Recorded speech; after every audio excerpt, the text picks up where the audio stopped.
Halo teman-teman. Nah, pada video kali ini kami akan membahas mengenai cara pembuatan dimethyl ether dari batu bara. Kenapa kita harus membahas tentang dimethyl ether ini? Karena dengan isu belakangan ini kekurangnya ketersediaan LPG itu harus kita memikirkan cara untuk menggantikan LPG tadi dengan cara dimethyl ether tadi. Nah, gimana tuh Kak cara pembuatannya? Nanti saksikan videonya setelah ini.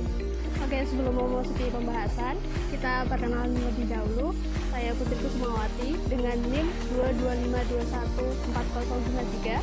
Saya Laurensi Santoso dengan NIM 225241094. Saya Farlan Erabdullah dengan NIM 225214118. Nah, berikut video penjelasannya dari kami. Baik teman-teman, apa itu batu bara? Nah, batu bara adalah salah satu bahan bakar fosil yang berasal dari sisa tumbuh-tumbuhan yang mengalami proses karbonasi selama jutaan tahun dengan tekanan dan suhu yang tinggi. Unsur penyusun batu bara terdiri atas karbon, hidrogen, oksigen, nitrogen, dan belerang. Proses pembentukan batu bara sangat mempengaruhi kualitas dari batu bara itu sendiri. Semakin padat batu bara tersebut akibat tekanan alami yang dialaminya akan semakin tinggi kualitasnya. Nah, batu bara memiliki kandungan karbon yang tinggi sehingga menghasilkan nilai kalor yang besar. Batu bara mulai menjadi komoditas berharga dunia yang mendorong revolusi industri di Eropa pada abad ke-19 dan terus berlanjut hingga sekarang.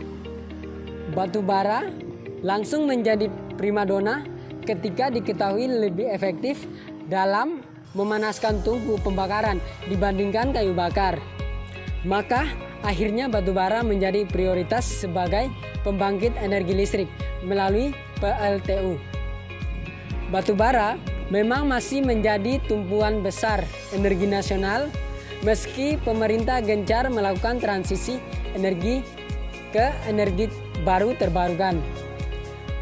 Pasalnya, dari segi ekonomi, batu bara masih menjadi sumber energi termurah jika dibandingkan dengan sumber energi seperti gas, minyak, dan panas bumi. Di Indonesia sendiri, PLTU menggunakan batu bara sebagai bahan bakar utamanya. Seluruh PLTU kebanyakan terdapat di Pulau Jawa, mulai dari Banten sampai Jawa Timur. Dari sanalah dihasilkan sekitar 48% sumber penerangan di Indonesia. Nah, dilansir dari situs listrikindonesia.com, berdasarkan data per 2023, total cadangan batu bara di Indonesia diperkirakan mencapai sekitar 31,71 miliar ton. Menurut data Kementerian Energi dan Sumber Daya Mineral (ESDM), total sumber daya batu bara yang mencakup cadangan yang sudah bisa ditambang dan belum ditambang mencapai sekitar 91,6 miliar ton. Batu bara masih menjadi andalan utama Indonesia dalam memenuhi kebutuhan energi. Dengan cadangan yang melimpah, batu bara telah menopang sektor kelistrikan industri hingga ekspor. Cadangan batu bara Indonesia diperkirakan hanya bertahan selama 40 tahun ke depan jika tak ditemukan alternatif lain sebagai sumber energi. Pemanfaatan batu bara di masa mendatang dituntut untuk lebih ramah lingkungan dengan menerapkan teknologi bersih guna mengurangi emisi karbon. Nah, ini yang saya dapatkan grafik cadangan batu bara Indonesia dalam miliar ton dari dokumen Kementerian Energi Sumber Daya Mineral dari tahun 2019 sampai 2023. Nah, terjadi penurunan jumlah cadangan batu bara yang dimana pada tahun 2019 sekitar 37,60 miliar ton dan 2020 mengalami kenaikan yaitu 38,81 miliar ton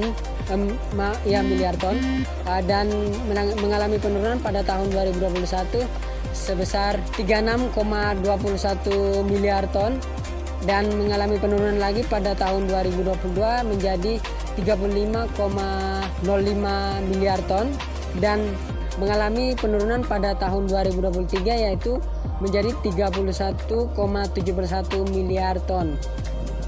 Oke teman-teman, yang selanjutnya saya akan menjelaskan atau menyebutkan jumlah persediaan batu bara di Indonesia.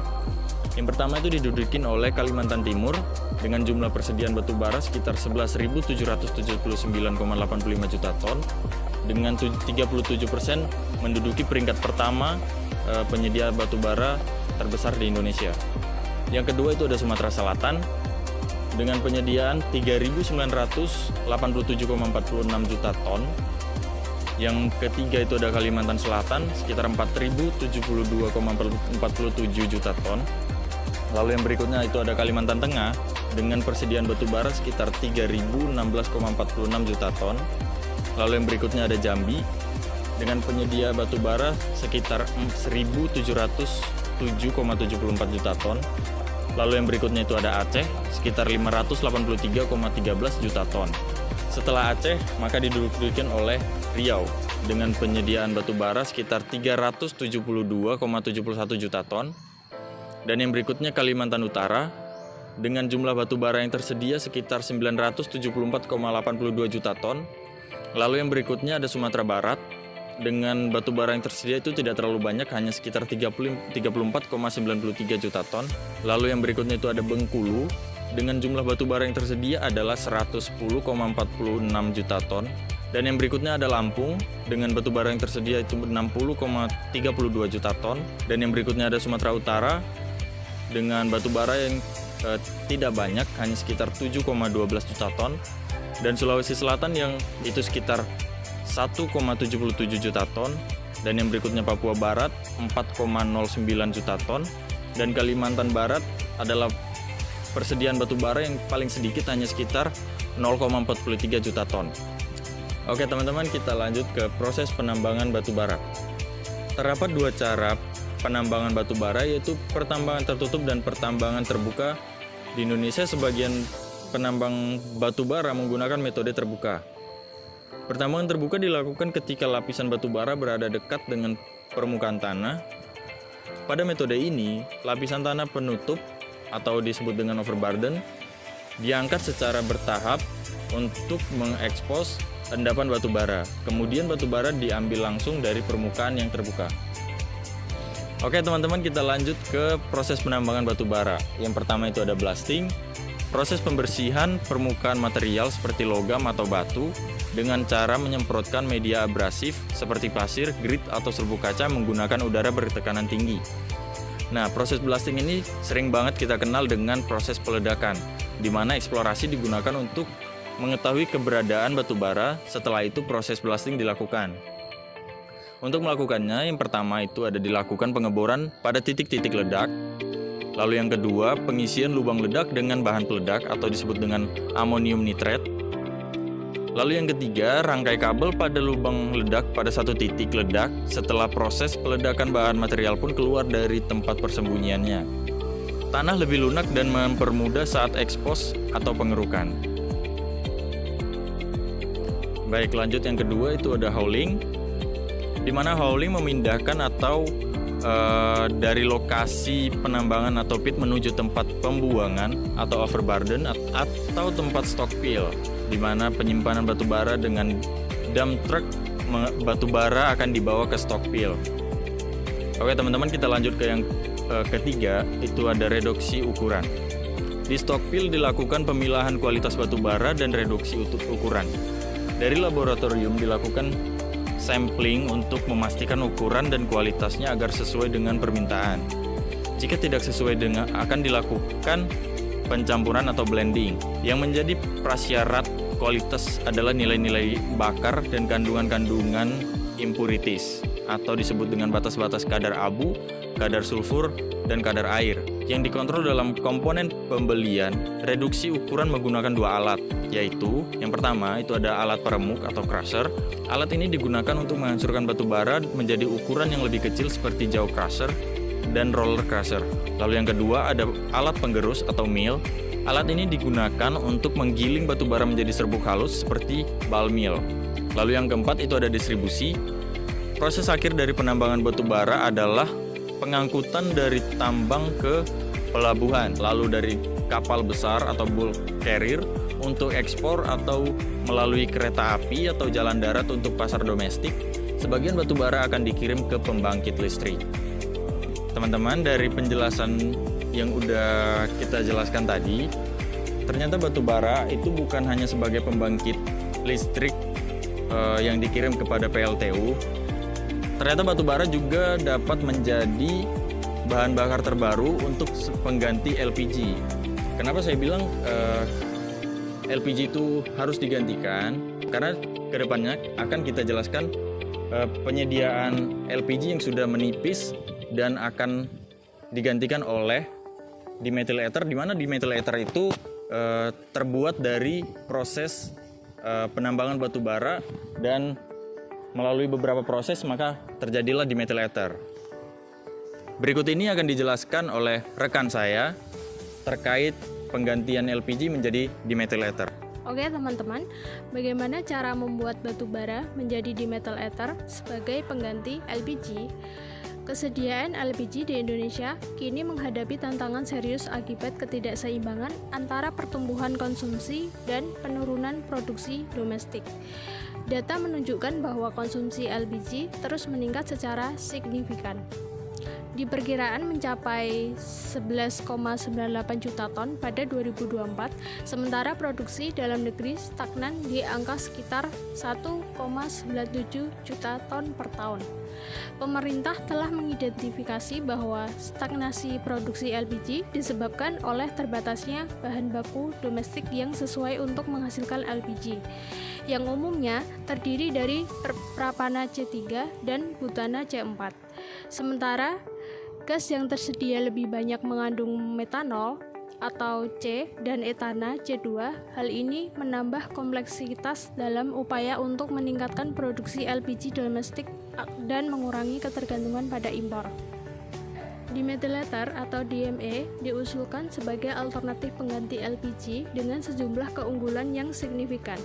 DME yang memiliki rumus kimia CH3, OCH3 dapat diproduksi dari berbagai sumber, terutama batu bara yang melimpah di Indonesia.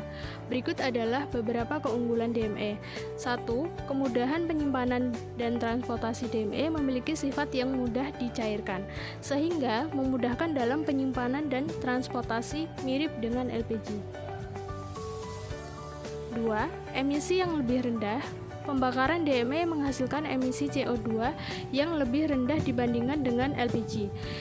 Ini menjadikannya pilihan yang lebih ramah lingkungan dalam konteks pengurangan gas rumah kaca. Lalu yang ketiga, efisiensi pembakaran yang tinggi. Meskipun nilai kalori DME lebih rendah dibandingkan LPG, efisiensi pembakarannya lebih tinggi. Hal ini membuat DME menjadi pilihan yang efektif untuk berbagai aplikasi. Lalu yang keempat, potensi ekonomi domestik. Dengan rencana pembangunan pabrik DME yang diperkirakan memiliki kapasitas produksi sekitar 70.000 ton per tahun, diharapkan penggunaan DME dapat mengurangi ketergantungan pada impor LPG hingga 46%.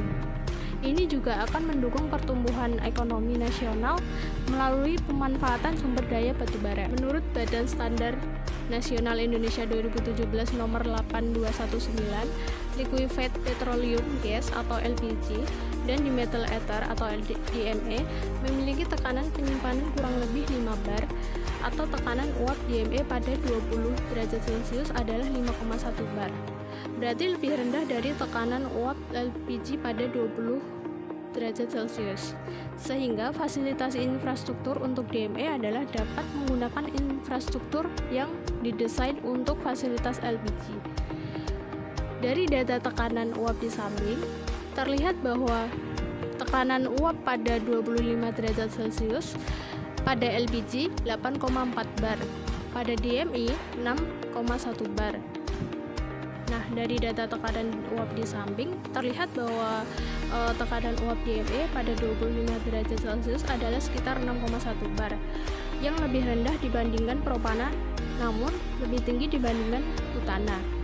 Hal ini menunjukkan bahwa DME memiliki karakteristik yang mirip dengan LPG, sehingga infrastruktur yang digunakan untuk LPG dapat juga digunakan untuk DME, dengan catatan 1 bar adalah 14,5 PSI.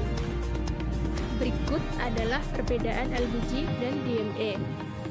Dari hasil penelitian, nilai panas pada LPG 12.075 kilokalori per kilogram, pada DME 7.749 kilokalori per kilogram.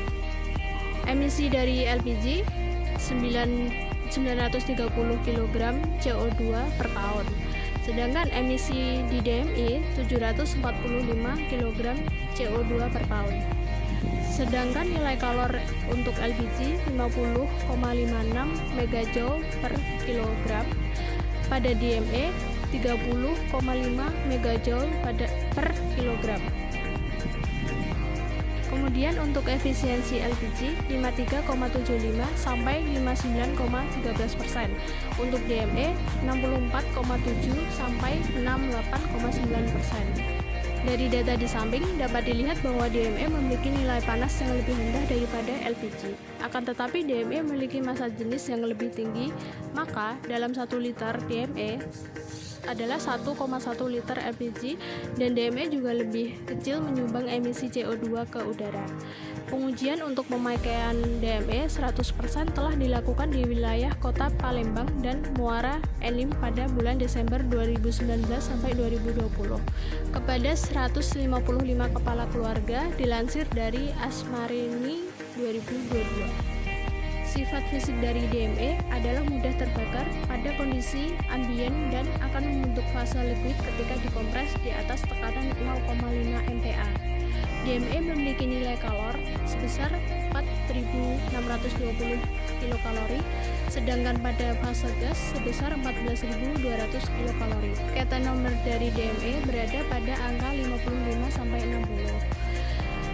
Berdasarkan sifat yang memiliki oleh senyawa DME, maka DME dapat masuk ke dalam pasar gas dan bahan bakar cair.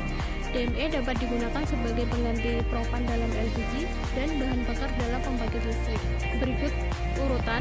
Yang pertama, klasifikasi batu bara. Proses ini mengubah batu bara atau karbon dari bentuk padatan menjadi sintesis gas atau syngas dengan metode pemberian tekanan tinggi serta reaksi dengan air sehingga didapat produk syngas. Pada proses ini dihasilkan pula beberapa zat pengotor berbentuk padat seperti abu dan kerak sisa pembakaran yang merupakan produk limbah dari proses gasifikasi. Formula reaksi yang terjadi adalah sebagai berikut. C plus H2O menghasilkan H2 plus CO atau syngas. Yang kedua, pembuangan gas sulfur. Syngas yang dihasilkan dari proses gasifikasi juga memiliki zat pengotor dalam bentuk gas seperti CO2, H2S, dan lain-lain. Gas pengotor ini perlu dibuang agar kualitas syngas meningkat. Pada proses ini, gas pengotor yang dibuang adalah gas yang mengandung sulfur, yaitu H2S, dengan cara pemakaian langsung melalui proses filaring. Baik, yang selanjutnya atau yang ketiga, pengkondisian syngas, di mana pada tahap ini syngas dikondisikan agar komposisi H2 dan CO mencapai rasio yang tepat. Nah, pada tahap ini pula gas CO2 yang masih tertinggal dalam syngas akan diserap dengan menggunakan dietanolamin atau DA untuk memurnikan syngas. Nah, setelah melalui proses ini, syngas siap untuk disintesis menjadi dimetil ether atau DME. Selanjutnya yaitu tahapan yang keempat, yaitu sintesis DME. Proses sintesis syngas menjadi DME dilakukan dalam sebuah reaktor dan kembali menghasilkan zat pengotor seperti CO2, CO, H2, gas-gas inert berupa CH2 dan N2 serta H2O. Proses pembentukan DME terdiri dari dua macam, yaitu proses sintesis secara langsung dan proses sintesis secara tak langsung. Nah, adapun reaksi sintesis DME 3H2 plus 3CO menghasilkan DME plus CO2. Nah, berikut ini saya akan menjelaskan perbedaan antara sintesis langsung dan tidak langsung. Nah, yang pertama yaitu sintesis langsung. Proses sintesis langsung adalah proses sintesis di metil ether dari syngas, sintesis metanol dari syngas, dan dehidrasi metanol yang diproses dalam reaktor yang sama. Sintesis di metil ether melalui direct proses berlangsung sebagaimana reaksi berikut, yaitu 3CO plus 3H2 menghasilkan CH3OCH3 plus CO2 delta HO 298 sama dengan min 246 kJ per mol. Pada sintesis direct, proses terjadi secara langsung, maka hanya dibutuhkan satu reaktor saja yang dapat mengkonversi syngas menjadi dimetil ether. Salah satu pabrik yang mendemonstrasikan sintesis dimetil ether adalah Euful Harodimutsu Kabushiki Gaisha atau JFA Holdings, adalah pabrik di Kushiro, Jepang, bagian utara dengan kapasitas 100 ton per hari. Kondisi operasi proses sintesis langsung DMA dan JFE tertera pada tabel berikut, di mana kondisi operasi proses sintesis langsung DMA pada JFE, developer rasio antara H2 dengan CO pada JFA ada dalam satuan NKK menghasilkan 1,0, reaction temperatur dalam satuan derajat Celcius 250 sampai 280, reaction pressure reaksi tekanan pada satuan megapascal di mana 5 sampai 6 megapascal, one phase conversion atau persentasi itu 55 sampai 60%, DMA atau DMA plus metanol yaitu 90.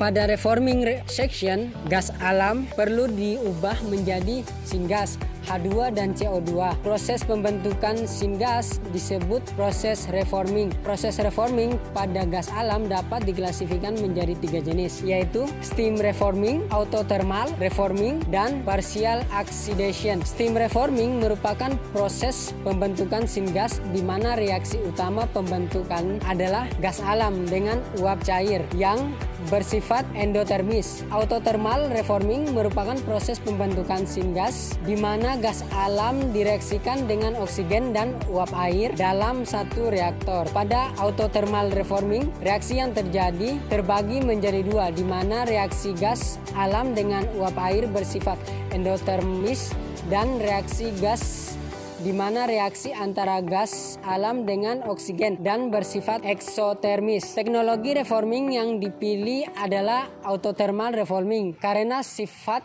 yang dimiliki adalah endotermik dan eksotermik sekaligus sehingga membuat penggunaan energi lebih hemat. Pada dasarnya, reaksi sintesis DMA merupakan gabungan dari reaksi sintesis di metil ether secara tidak langsung. Adanya senyawa CO dalam syngas dapat bereaksi dengan H2O sehingga dihasilkan karbon dioksida dan air. Produksi DMA dapat dihasilkan melalui sintesis gas alam. Reaksi sintesis DMA dengan direct proses berlangsung dalam fase gas dengan perbandingan antara H2 dan CO 1:1. Teknologi proses yang digunakan pada sintesis DMA direct proses antara lain reforming section, DMA synthesis section, dan purification section. Baik teman-teman, berikutnya itu ada sintesis secara tidak langsung. Pembuatan dimetil ether melalui indirect proses berlangsung dalam 2 tahap. Tahap pertama, produksi metanol dari syngas berdasarkan reaksi berikut. 2CO ditambah 4H2 menghasilkan 2CH3OH delta HO 298 sama dengan minus 182 kJ per mol. Metanol juga dapat diproduksi dari gas karbon dioksida dan gas hidrogen sebagaimana reaksi berikut. CO2 ditambah 3H2 menghasilkan CH3OH ditambah H2O delta HO 298 sama dengan minus 49,4 kJ per mol. Baik, untuk tahap selanjutnya adalah mendehidrasi metanol sehingga menghasilkan produk dimetil ether dengan reaksi 2CH3OH menghasilkan CH3OCH3 ditambah H2O delta HO 298 sama dengan minus 11.712 kJ per mol. Pada sintesis dimetil ether menggunakan proses tidak langsung membutuhkan 2 reaktor karena dibutuhkan untuk 2 reaksi produksi metanol dan dehidrasi. Kondisi operasi untuk proses tidak langsung ditampilkan pada tabel berikut, terdiri dari kondisi operasi sintesis tidak langsung di methyl ether, di mana proses tekanan reaksi dalam satuan bar metanolnya berkisar antara 50 sampai 100. Untuk dehidrasinya sendiri berada pada angka 20. Untuk temperatur reaksi dalam derajat Celcius berada sekitar 230 sampai 270 derajat Celcius, dan dehidrasi terdiri dari 250 sampai 400. Untuk konversi one pass dalam satuan persen kurang dari 25% untuk metanol, dan untuk dehidrasi 70 sampai 90%. Untuk hasil samping itu metanolnya tidak ada, dan untuk dehidrasinya itu udara. Untuk proses reaktor, untuk metanolnya itu tetap, dan untuk dehidrasinya juga tetap. Oke teman-teman, untuk tahap yang terakhir untuk proses di methyl ether tadi itu ada pemurnian di methyl ether. Pada tahap ini, di methyl ether yang telah dihasilkan akan dimurnikan kembali dari zat-zat pengotor seperti yang telah disebutkan di atas untuk mendapatkan di methyl ether dengan kualitas tinggi.